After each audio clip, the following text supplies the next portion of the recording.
Echo, the Observer's Conscious Choice presents interviewing Jaime Larrain on innovation on Enneagrams.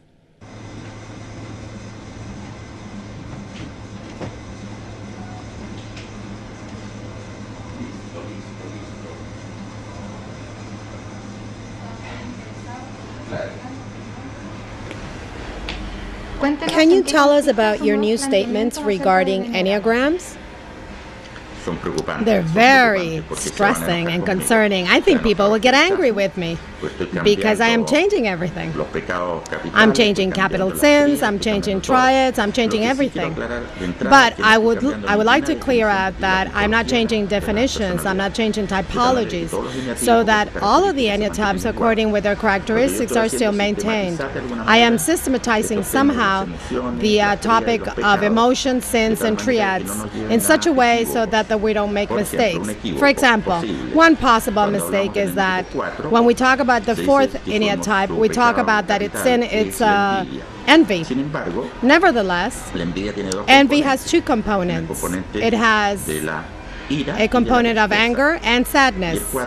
And fourth does not have anger. And I could prove this in my sessions in therapy. There is no anger.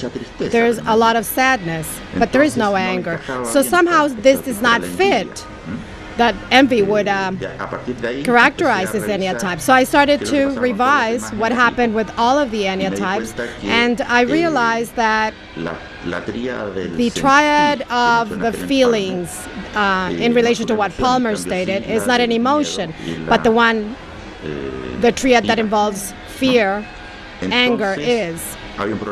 So there's a methodological problem there that we have to solve. So what would be the emotion that might represent the triad of the type 3 and type 4?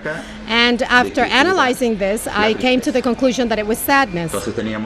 So we had the triad of anger, sadness, and fear.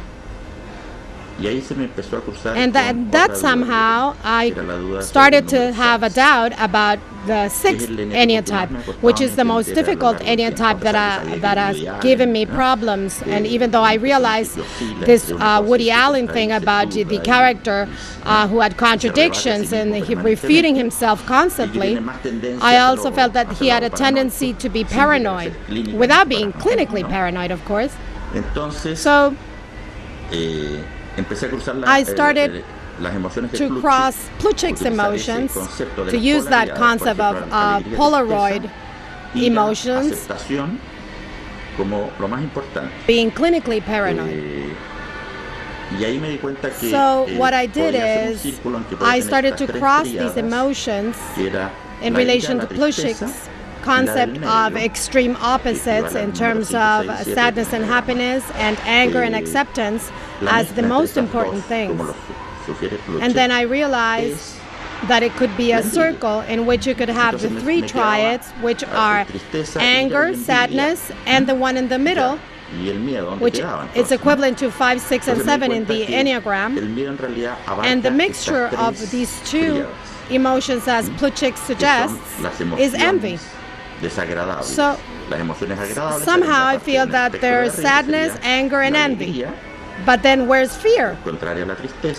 So I realized that fear is involved in all of these triads, which are the emotions and are unpleasant emotions. So pleasant emotions are in the top part, which are happiness, which is contrary to sadness, and acceptance, which is contrary to anger.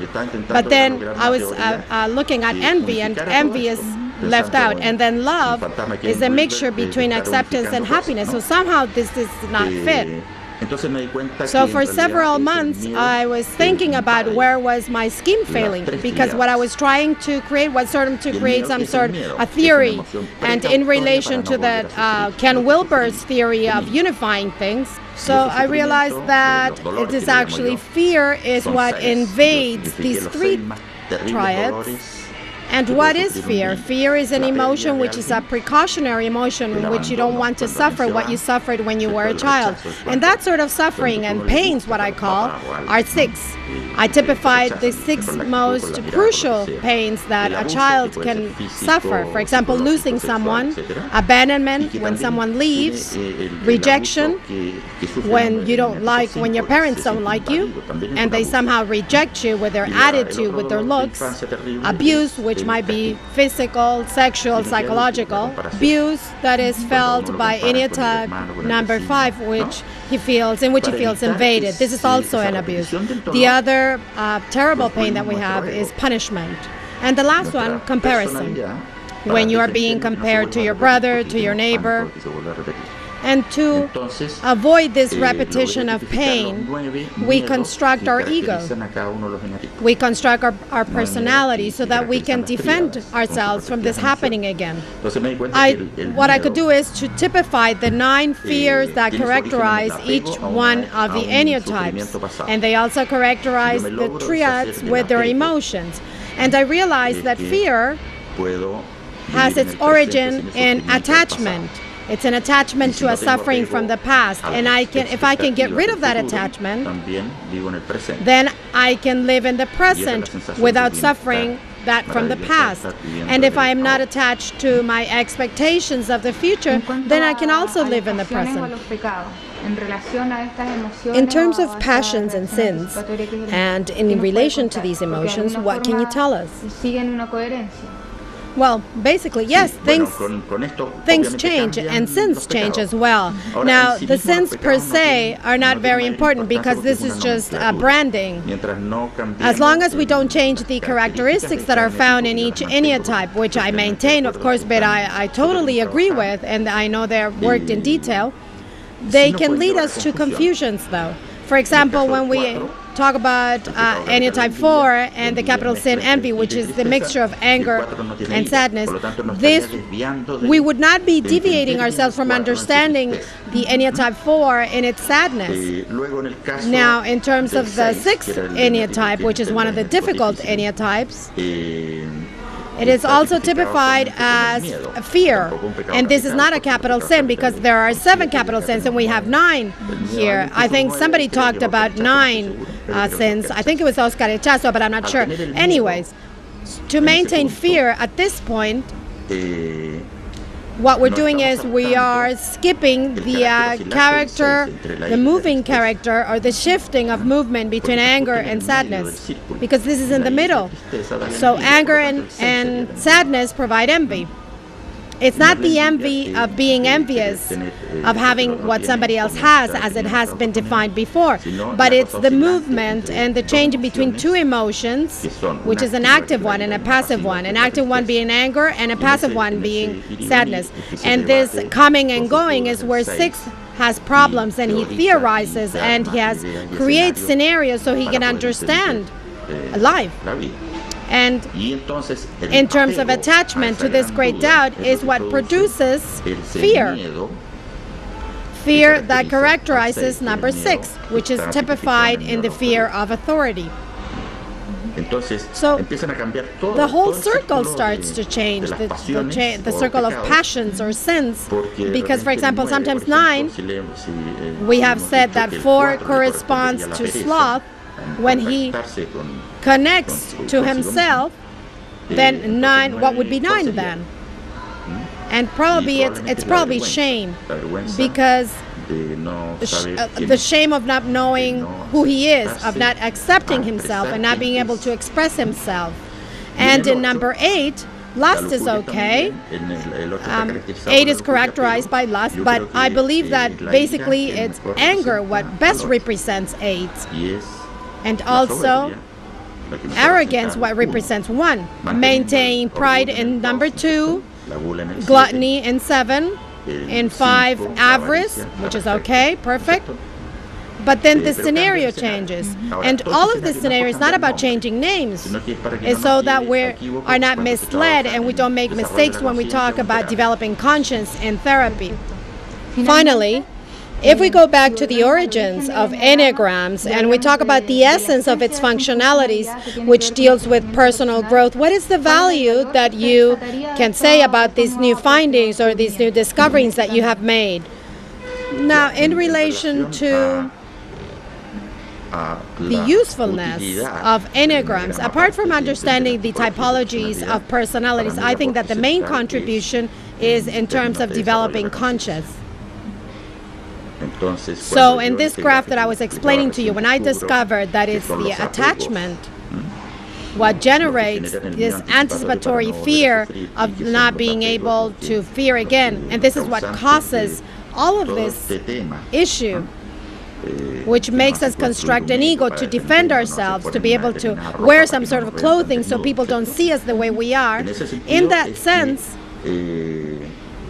I think that I am quite calm with what I found because I started to relate everything. And I related it with Ken Wilber's proposal when he talks about the theory of everything, which is definite the purpose. It's a philosophical question. It's why are we here? What is our mission? So I am quite calm with my findings because I discovered that the topic of the attachment, the issue of attachment about traveling to the past and bringing back from the past, you can bring experiences to the present. But when it brings back pain and it feels these pains in the present, that is what is unpleasant. Or when you go to the future, you travel to the future and you innovate and you project things, and then you are stuck to an image of something that you want for the future, then you feel frustrated. So the attachment and expectations are what produce this unpleasant feeling and discomfort, and they take us away from living the present. So if I could go to the past and then come back from the past only with experiences, or maybe go to the future and only come back with projects without expectations and frustrations, then that means that I am living in the right now, in the perfect present. And that is the answer to a philosophical question. Living right now, I don't worry about time anymore, because I've overcome the dimensions of time and I transform myself in an interdimensional being. And at that moment, I connect myself. And what do I mean by connecting between this and what's beyond? And I'm not talking about God or anything like that. It's about my spiritual being connecting with my human being. And this becomes a spiritual act. And through this act, you feel harmony, you feel plenitude. And this is an ascending road in which all fears are dissipating and attachments dissipate until, like for example, let's pretend that they are all solved. That is the moment that I called enlightenment.